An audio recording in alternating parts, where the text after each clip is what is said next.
Siman Yutet, on est daf Lamed Amoud Aleph. Zman Birkat Tzitzit ou Boshte Seifim.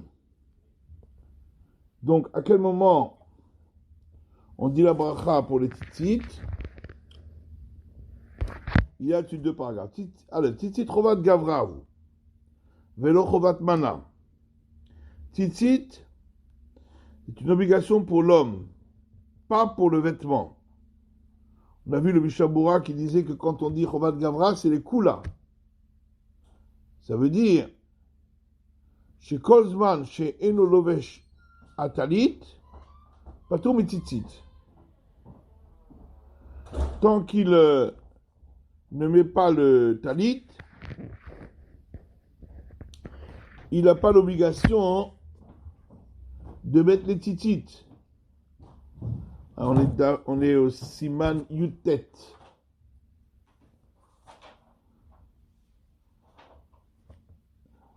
Un petit instant. Siman Yutet. Tzitzit chovat gavrahu. Tzitzit est une obligation pour l'homme, mais le chovat mana, je reprends. Et ce n'est pas une obligation pour le vêtement. C'est quand je mange chez nous le vesh talit, c'est-à-dire que tant qu'il ne met pas le talit sur lui, patou mitzitzit, il est dispensé des tzitzit. C'est-à-dire si quelqu'un il a un vêtement à quatre coins, mais il est rangé dans son armoire, il n'a pas l'obligation de mettre les tzitzit. C'est seulement quand il le porte sur lui. Ou le firach eino mevarer, à la siette à tzitzit. C'est pourquoi on ne dit pas de bracha quand on met les tzitzit dans le vêtement. Chez une mitzvah, et là, bilvishato. Parce que la mitzvah, c'est pas de mettre le tzitzit au vêtement. La mitzvah, c'est d'avoir des tzitzit quand on le porte. Et donc, il n'y a pas de bracha quand on met les tzitzit, mais uniquement, la bracha, c'est uniquement quand on le met. Le vêtement. Alors, Mishabura, Velo Chovat Bana, Ainel Siman Yudzayin, Siv Katan He, Mashi Katan Nusham. Regarde plus haut dans le Siman Yudzayin, Siv Katan He, ce qu'on a écrit, qu'on a dit que quand le Shulchan Aruch dit c'est Chovat Gavra, l'obligation pour l'homme, c'est que les kula. Ça veut dire, pour dire qu'il n'y a pas d'obligation sur le vêtement quand on ne le met pas. Mais en vérité, même quand c'est une obligation sur l'homme, c'est pas véritablement une obligation sur l'homme. C'est une obligation sur l'homme quand il met le vêtement. Mais tant qu'il ne met pas le vêtement, il n'y a pas l'obligation de mettre les tzitzit. L'homme n'a pas l'obligation d'avoir un vêtement à quatre coins et de mettre les tzitzit. Seulement s'il met un vêtement à quatre coins, là il a l'obligation de mettre les tzitzit. Donc en vérité, c'est une obligation sur le vêtement pour dire que ce n'est pas une obligation sur l'homme. C'est pas une obligation sur l'homme d'avoir un vêtement à quatre coins. Et c'est une obligation sur l'homme pour dire que ce n'est pas une obligation sur le vêtement, que le vêtement à quatre coins ait des tzitzit. Tant que l'homme ne les met pas. Il faut les deux. Il faut que le vêtement ait quatre coins et que l'homme le mette. Tout ça, c'est pas obligatoire. Et à ce moment-là, il y aura l'obligation de mettre les tzitzit. Patou met tzitzit. Donc, tant qu'il ne met pas le vêtement à quatre coins, il n'y a pas d'obligation de mettre les tzitzit. Bien que dans le verset c'est écrit ils mettront des tzitzit sur les coins du vêtement, donc c'est pas écrit qu'ils devront les mettre quand ils le porteront sur eux, c'est juste écrit ils mettront des tzitzit sur les coins des vêtements. Donc ça voudrait dire qu'un vêtement à quatre coins, même si on ne le porte pas, il faudrait qu'il ait des tzitzit. Cependant, il y a un autre verset où il est écrit c'est marqué, tu mettras des franges aux quatre coins de ton vêtement avec lequel tu te revêts. Donc, tant qu'on ne s'est pas revêtu du vêtement, il n'y a pas l'obligation de mettre les tzitzit à ce vêtement. Et seulement quand on s'est revêtu avec. Donc les draps la nuit peut-être, il faudrait, d'après le Rambam. Ah ben c'est ce qu'on en a parlé hier. Ouais. Des draps. Les draps, alors, si on dort le jour, parce que les draps, c'est pas un vêtement de jour, c'est un vêtement de nuit. Donc, c'est la nuit. Si on dort le jour, et que c'est des draps en laine, Mishabura, elle a dit seulement si c'est des draps en laine, on est marmire. Si c'est des draps en laine, alors il faut Mais c'est vraiment quand on dort le jour dessus. Si on dort le jour dessus, c'est des draps en laine ou des couvertures en laine, à ce moment-là, il faut arrondir un angle. Ouais. Alors continuons. Il n'y a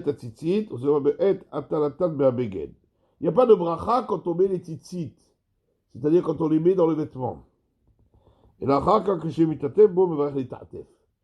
Seulement quand après, il s'enveloppe du talit, il dira la bracha les tatef de s'envelopper avec le talit. Et il se court à racher chaud.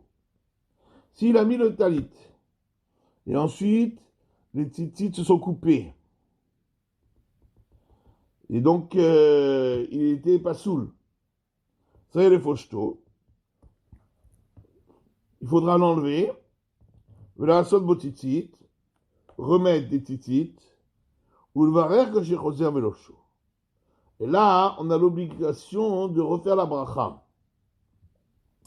Av chez l'Opchotechef. Même si on le remet de suite. Parce qu'étant donné qu'à un moment, il n'avait plus de tzitzit, et 4 tzitzit n'étaient plus, il n'y avait plus 4 tzitzit cachers, parce qu'il y en a un qui est devenu pasoul. Donc la bracha, elle a cessé de s'appliquer à ce talit. Et donc quand il remet les tzitzit, et qu'il remet ensuite le talit, il devra refaire la bracha. Et là, Bilvi Château, donc on a dit la bracha, c'est seulement quand on met le vêtement. Voidir le mezouza. C'est exactement la même chose pour la mezouza. Le Karmelan Chovat Hadari. La mezouza, c'est une obligation quand on habite dans la maison. Si quelqu'un il a une maison mais il n'habite pas dedans, il n'y a pas besoin de mettre de mezouza. Pareil, comme quelqu'un qui a un vêtement mais qui ne le revêt pas. Pas besoin de mettre des tzitzit. Donc, s'il a une maison mais qu'il ne l'utilise pas du tout, donc, il n'a pas besoin de mettre de mezouza. La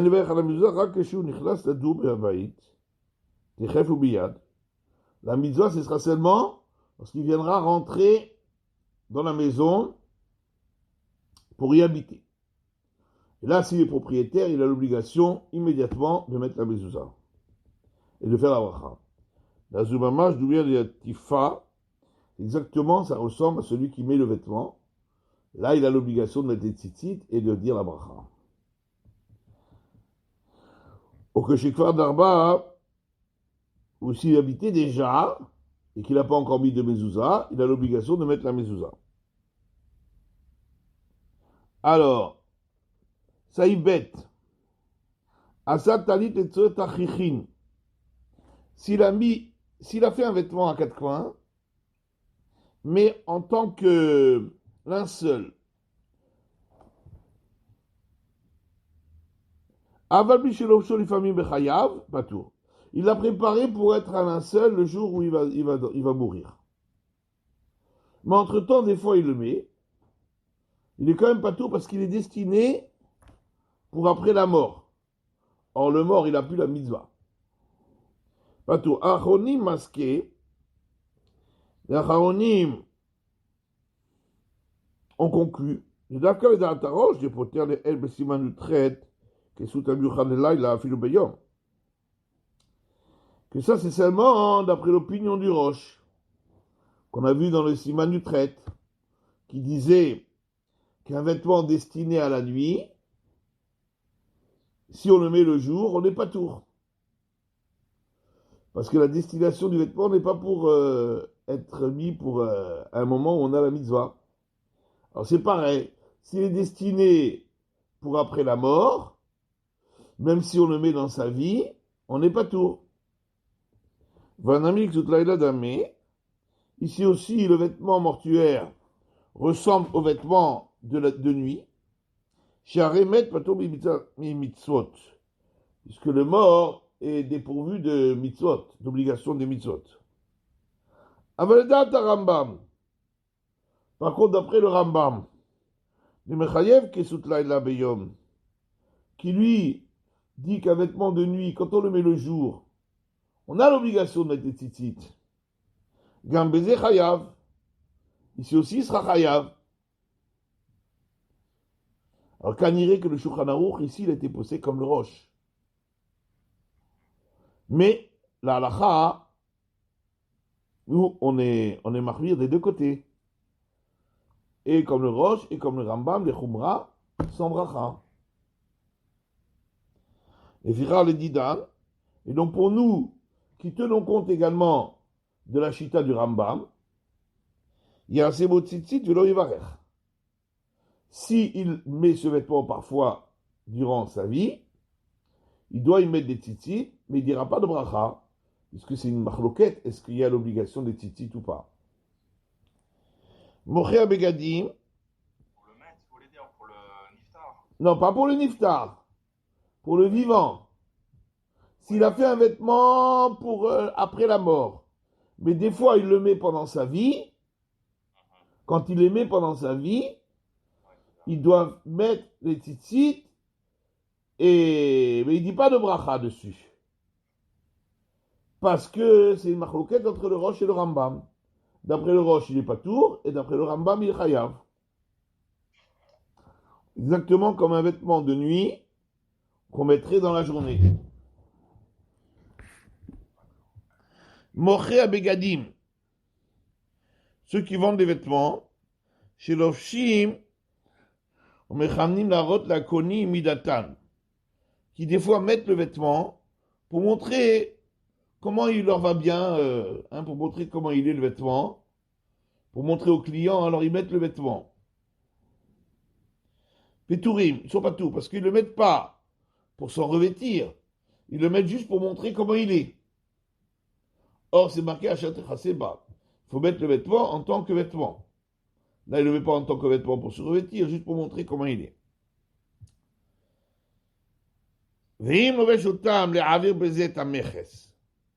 S'il met le vêtement pour ne pas payer la douane.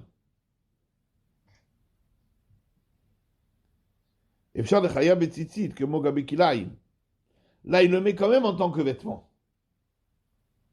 Il met le vêtement pour ne pas payer la douane.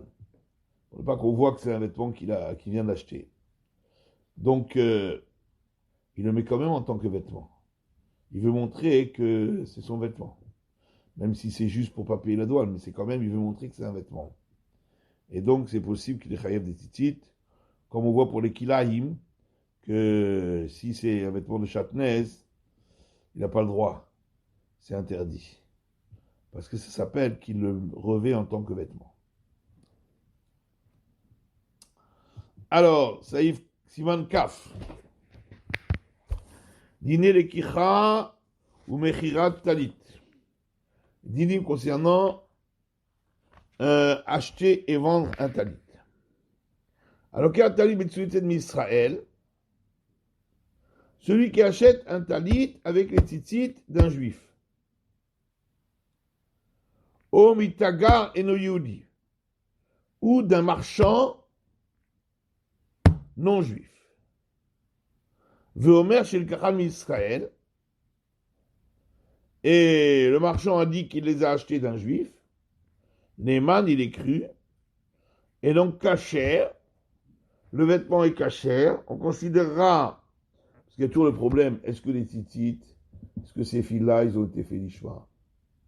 Est-ce qu'ils ont été mis dans le vêtement l'ishma? On va savoir.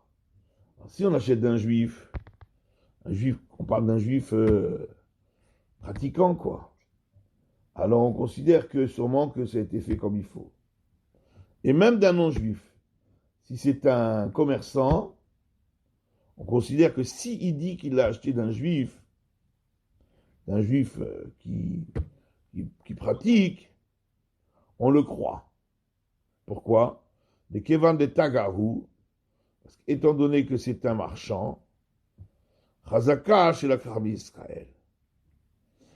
On considère on présume qu'il l'a effectivement acheté d'un juif.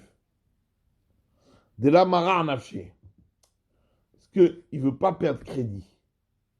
S'il raconte qu'il a acheté d'un juif, et en vérité il a acheté d'un goy qui n'était pas cachère, ça va finir par se savoir, et plus personne n'achètera de lui. Donc, le commerçant, normalement, il ne ment pas. s'il veut continuer à pouvoir commercer, il raconte la vérité. Donc on peut le croire. Il y a une présomption que c'est juste. Par contre, si on l'achète d'un non-juif qui n'est pas un commerçant, à la psoula, là, les tzitzit, c'est pas cachère.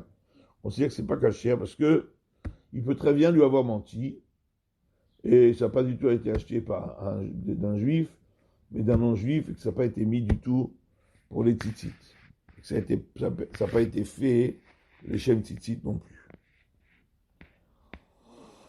Donc, Israël, Ishtamura, donc s'il a acheté d'un juif, alors on dit que c'est kasher.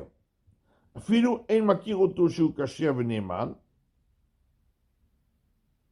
même s'il ne le connaît pas. Il ne sait pas si le juif en question il est vraiment kasher, il est vraiment crédible. Filou ritanien l'estam Israël becheskat kasher. On considère que un Israël, normalement, il est kasher, et donc il est fiable. Et donc c'est sûr que les tzitzit ont été filés, torsadés et suspendus aux vêtements pour la mitzvah. Sauf si on sait que c'est un juif qui est suspecté d'être un menteur. Dans ce cas-là, on ne le croit pas. Maintenant, les règles, qu'est-ce qu'on appelle quelqu'un de suspect? Il faut regarder dans le Yoredea Sivan Kufyutet. On est quand même assez méquille ici. Hein. Un juif, en règle générale, on le croit, il est crédible, et sauf si on a des soupçons sur lui, même si on ne le connaît pas, un juif qui vient, il vend des tzitzit, des talit, on le croit. Au mitagar et no yudi, ou même d'un commerçant non juif. Fino eno mozak iklotaitot. Même si c'est pas un commerçant qui vend normalement des talit. Lui, il vend normalement autre chose. Et là, cette fois-ci, il a de la marchandise, c'est des talit. Et des tzitzit. Avec des tzitzit. Lui, normalement, il vend d'autres marchandises. On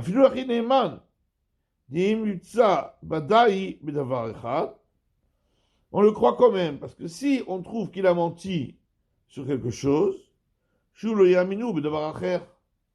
le croira plus, même pour autre chose. Donc, le commerçant considère qu'il ne ment pas. Alors, Israël Neyman, s'il a acheté d'un juif, il est cru. Donc, s'il dit qu'il a acheté d'un juif, il est cru.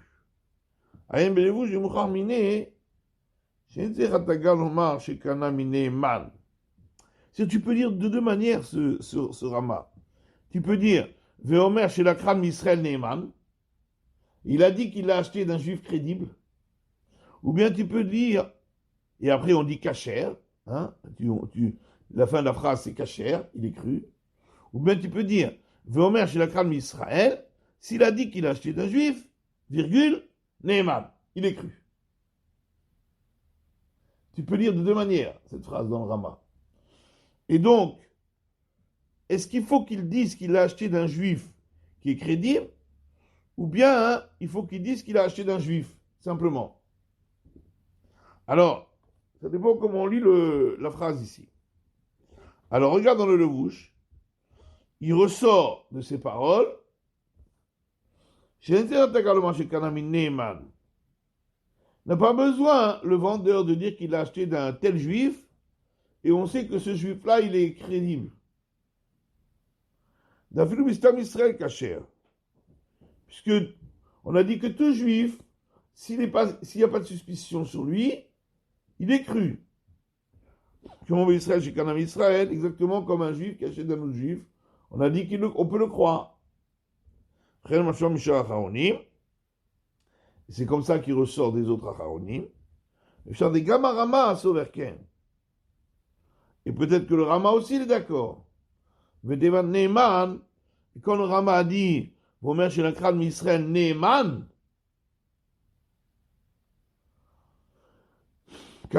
à la Tagar, ça veut dire, quand il dit qu'il a acheté dans Israël, alors le commerçant est cru. Mais pas qu'il faut qu'il dise qu'il a acheté dans Israël crédible. Chez Neyman me dit Bourreau, on vient de nous apprendre qu'il est cru le commerçant. Et qu'est-ce qu'il rajoute alors le Rama là-dessus alors, puisque le Shulchan Aruch aussi dit pareil. Aussi par Rama c'est le Horot là nous. Le Rama il a rajouté alors cette phrase pour nous dire Haswara qu'il y a c'est donc cette logique de dire de Davka al diburo samchina ou ma'aminimno. C'est seulement s'il le dit. Si le goy il vient acheter, si le goy pardon il vient vendre des talites avec des tzitzit et il a rien dit. Il n'a pas dit s'il a acheté d'un juif, s'il a acheté d'un goy. Là, on peut pas acheter. Il faut qu'il d'abord, il nous précise qu'il a acheté d'un juif. Alors, il est cru. De la mara nafshe, le marché ker. Parce qu'il ne va pas enlever sa crédibilité en disant des mensonges. Shenken mistama, le mara nafshe, elle disait. Mais s'il les vend comme ça sans rien dire, et après on trouve qu'en vérité il a acheté d'un goy, il n'enlève pas forcément sa crédibilité parce que lui il va dire mais moi je vous ai jamais dit que j'ai acheté d'un juif. Mais s'il dit expressément qu'il a acheté d'un juif, alors on ne craint pas qu'il mente et qu'il achète d'un goy. Pas parce que le goy il est spécialement crédible, mais parce qu'un commerçant, il ment pas sur la marchandise parce que sinon, s'il ment, c'est fini, on ne le croira plus jamais. Il ne pourra plus jamais vendre quoi que ce soit. De là, Mara Nafshe, donc c'est ce qu'on a dit, il n'enlève pas sa crédibilité. Aïn be Magen Avram Shekatav, Davka Gabetali Betitsiote Asamchinan Asmarazu. Magen Avram a dit ça c'est seulement quand ils voient un talit avec des tzitzit. Alors, on s'appuie sur cet argument de dire que s'il a dit qu'il a acheté d'un juif, on le croit. Parce que il ne va pas gâcher sa crédibilité. On va alors on le croit. Les Ender Nochi les Totiti de Begdo, parce que s'il vend un talit avec des tzitzit dedans, c'est pas tellement plausible de dire qu'un goy aurait mis des tzitzit dans un talit. C'est pas l'habitude des goyim de faire ça. Avaliknot tzitzit asur avmitagar. Mais si simplement il vend des tzitzit qui ne sont pas mis aux vêtements, ça, mais ils vend les fils. Ça, on n'a pas le droit. Même d'un commerçant, goy. Shemalo yatviya va shezir alishma. Parce que peut-être que ça n'a pas été filé ou torsadé pour la mitzvah. Donc ça veut dire que le Shulchan Aruch, il a parlé de le cas talit metsuyetzet, de celui qui achète un talit avec les tzitzit dessus. Alors là, on dit deux choses. Premièrement, le goy, il va pas mentir quand c'est un commerçant pour ne pas gâcher sa crédibilité. Et deuxièmement, c'est pas l'habitude des goyim de mettre les tzitzit dans les vêtements. Donc, à cause de ces deux arguments ensemble, on autorise. Comme ça dit le Magen Avraham. Il faut les deux arguments ensemble. Et donc, c'est seulement quand on achète un vêtement avec des tzitzit.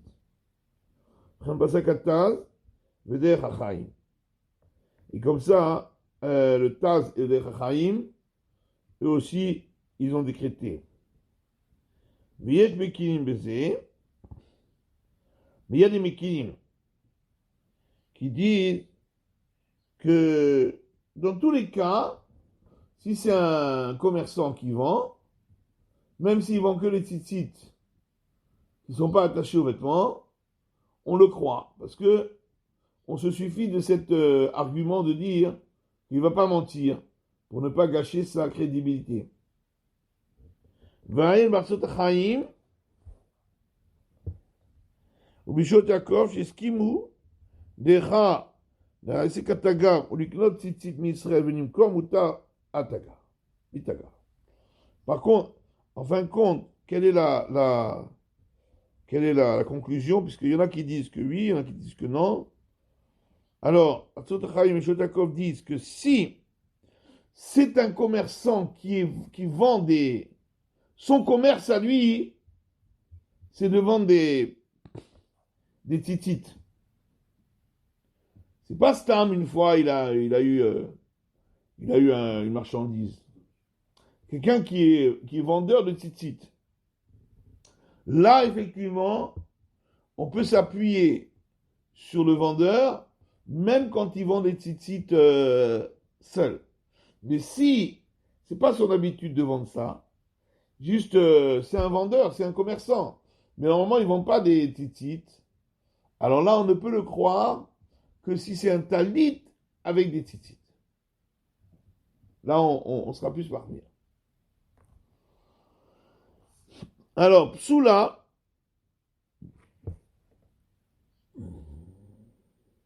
donc on a dit que si il a acheté d'un goy qui n'est pas un vendeur, qui n'est pas un commerçant, Stam, il lui a vendu un talit, alors là on ne croit pas le goy, parce que là, il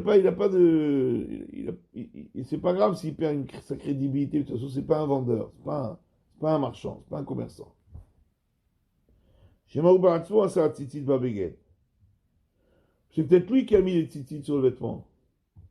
Quand quelqu'un a souhaité qu'on met nos tzitzit, à plus forte raison qu'on ne pourra pas lui acheter les tzitzit qui ne sont pas attachés aux vêtements, puisqu'on a dit qu'on est plus parmi encore. Chez Malo Assa, non dit Valishma. Peut-être que ces tzitzit n'ont pas été filés pour la mitzvah. Vemken, Pashut, Dafilim Yirtse, la tira me'abegadul koshram, mechadash asur. Et donc, même s'il veut les enlever du vêtement et les remettre, ça ne marchera pas.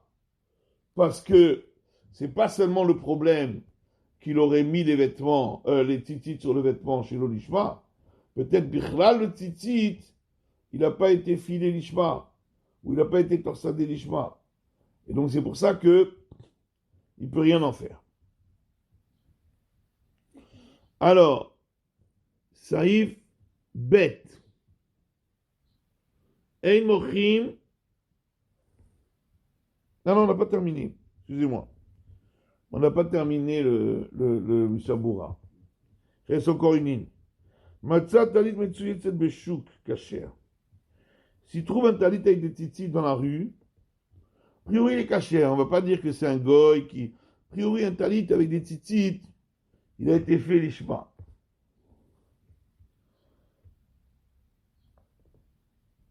L'assur l'histoire tzitzit afilou psukin ou shezurin. On n'a pas le droit de faire transporter les tzitzit, même quand ils sont déjà coupés et torsadés, par un non-juif, parce qu'on craint que le non-juif, il va peut-être les remplacer par des tzitzit qui ne sont pas cachers,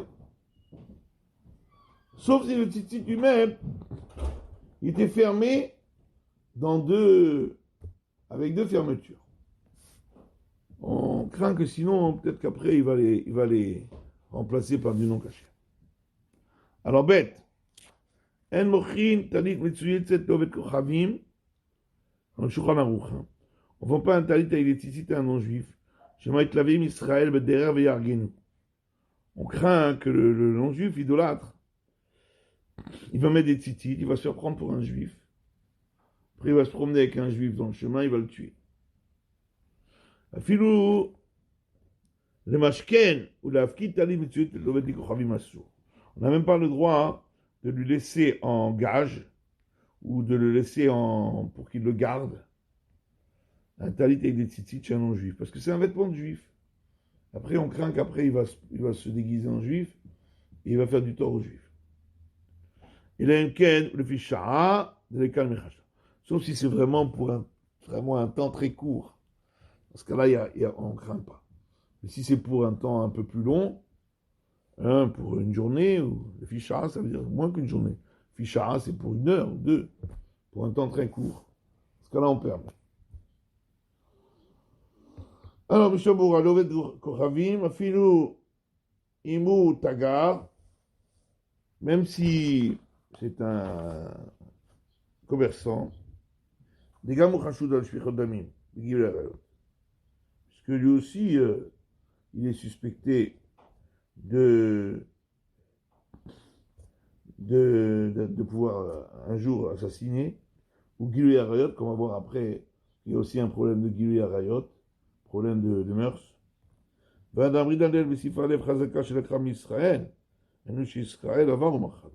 Pourtant, on avait dit avant que on présume qu'il a acheté d'un juif, ça veut dire que le juif avait été, il a fauté quand il l'a vendu. Parce qu'on ne vend pas un talit à un juif. Mais il n'est pas chassou d'avoir fait lui-même. On préfère dire qu'il a acheté d'un juif, parce qu'on dit qu'en généralement il ne ment pas. À cause de cette razaka qui ne ment pas, on dit Mistama il a acheté d'un juif, et le juif ne devait pas le vendre, mais il l'a vendu. Hein? Le juif non plus, il n'était pas chassou. Il n'était pas chassou, mais des fois ils vendent quand même. Ça veut dire, peut-être qu'ils ne savaient pas que c'était interdit de vendre, les juifs. Ils ne savaient peut-être pas. Il a fait des choses.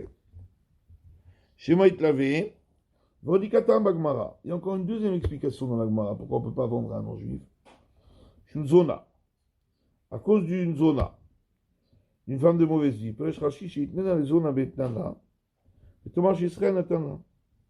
Il va le donner à une femme de mauvaise vie pour la payer. Et elle va dire que c'est un juif qui lui a donné. À plus forte raison qu'il ne peut pas le donner à une non-juive, qui va dire qu'elle l'a reçu d'un juif en paiement. Vayen Chaye Adam. Chez Qatar de l'État, chez Maït Lavé, les Kalemichash. Hashta. Qui dit que de nos jours, on ne craint pas que le non-juif il va tuer le juif. Ils sont pas, c'est plus des assassins comme avant. C'est peut-être des Russes, hein. Il y en a le Hashoudim. Ils sont pas suspectés de tuer. Ashurut Damim. De nos jours, ils ne sont pas suspectés. Hein? Ça dépend, hein, peut-être les Palestiniens, c'est autre chose. Ah oui, attention. Hein. C'est vrai, c'est sûr. Pas shoot, c'est-à-dire ça dépend du contexte. Quand on dit qu'ils ne sont pas suspectés de tuer, c'est en règle générale, mais il y a peut-être des cas où oui. Alors, les termes des zones, là, par contre, c'est-à-dire qu'un juif ne pourrait pas vendre des talits à des Palestiniens et tout ça. Mais par contre, tu aurais quand même le deuxième problème de Zona. Avec ça, il va payer une femme de mauvaise vie, etc. Elle va dire qu'elle a acheté d'un juif. Fichara, donc, si il lui laisse pour un petit temps très court, Fichara, 1 heure, comme ça, dans ce cas-là, il n'y a pas de souci. Venez messire et tzitzit, s'il enlève les tzitzit, même s'il y a encore les trous dans le vêtement, ça on craint pas. Parce qu'il faudrait que le goy mette les tzitzit, c'est déjà plus éloigné. Donc, lui vendre un talit sans tzitzit, ça y est pas d'interdit. Bon, on va laisser là pour aujourd'hui. Allez, à demain.